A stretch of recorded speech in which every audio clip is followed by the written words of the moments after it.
Hey guys, Cranberry here again, and today I'm finally bringing you the review of my high-grade Zaku sniper.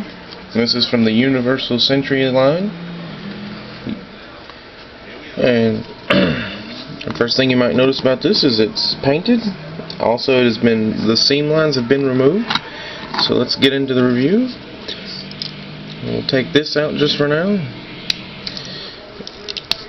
just to get that out of the way, and we'll talk about the colors I used. Let me pop open my drawer here, grab the appropriate bolters. First thing I used was the Field Gray, which is kind of a dark olive green, which is what I used on the chest and on the skirt armor and on the backpack. I still don't know what these are. If anybody knows, let me know. Also, I used X49 khaki flat, and these are both flat coat paints. I used black, which is pretty self-explanatory. All my paints are just going everywhere, and I used on the chest gunmetal, and these are all Tamiya paints. And on the knees and on the feet, hands, and elbows, I used regular black. Oh. And that's one of the problems with this kit, is that the knees fall out at the drop of a hat. You can see right there where the seam line has been removed. You can't see it no more. And you can see a little divot, sort of, where I ground it down. But it's not that bad for my first one. You can see it's almost completely done here. Lift up the arm. You can see it's almost gone there. So not bad. The only sticker I have on here is the eye. Now these little bits right here that are on the chest and on the top, you have to glue on, so I used some plastic cement. And I got them pretty decent looking. Now articulation. Arm will go full 360. Rotate just below the shoulder. And you can get about a 135 out of the elbow. The hands are on ball joints, so they'll just wiggle around. You have a couple different hands. So you have the trigger finger. You have this open palm where he can hold the butt of his gun. You got a few other ones, but I'm not going to dig into my box. They're just standard ones you usually get. Now, back to the articulation. The head will go up that far and down. We'll go almost full 360 until it hits the backpack. It'll go side to side at the waist like so. Rotate around on a ball joint a little bit.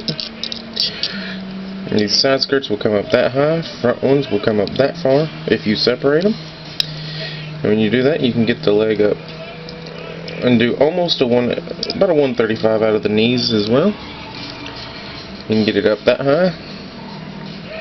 This little stand here will open up.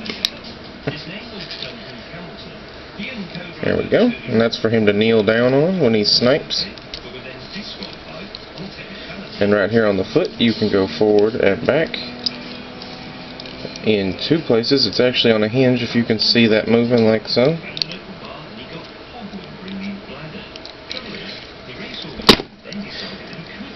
And that is one of my major pain in the asses about this kit, is that these suck. These pegs are not long enough to actually hold on to the friggin' leg. And I'm thinking about just using some plastic cement and sticking them in there so they won't come out no more. Hips are in a ball joint, so they're only going to come apart that far. We'll only go back that far. Let me get it in the camera, you can see. So not great articulation, but it is a Zaku 1 remold pretty much. And you get two guns. You get the Zaku's machine gun, which is just like this one's here, except the ammo drum is off to the side. Sorry about that. And you get this nice little sniper, which you can see I've done my best to detail and paint.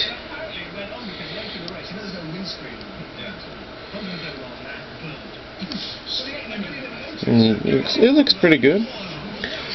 And it fits into the hand really nice. There's a little peg in the hand, so when you put them together, it won't go nowhere.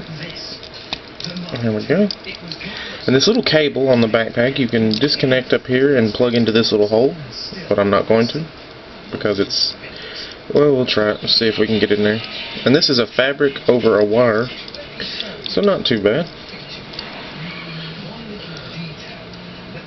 No, I don't think I'm going to try it. I'm just going to leave it in there for now.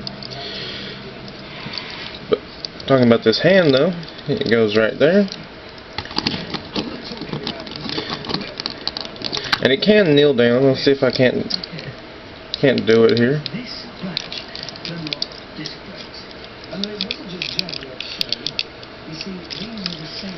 I just gotta be careful not to knock the legs off.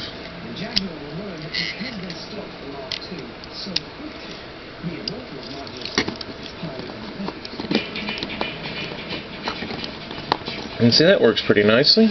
He is down on his little platform, and it looks pretty good. Let's see if we can't get it to look like he's aiming down the side a little bit better.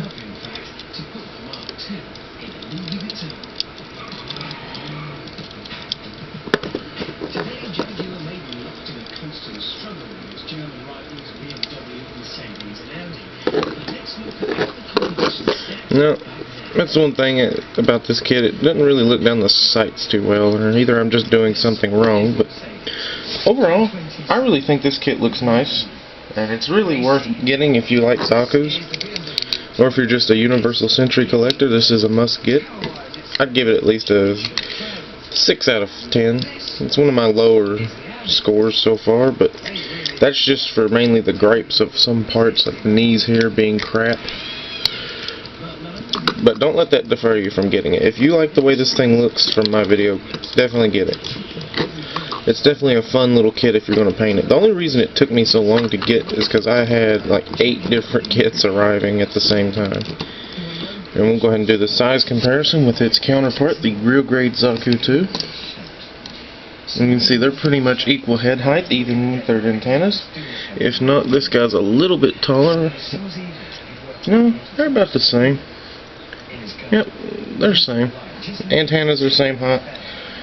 Put them up here next to the GM2.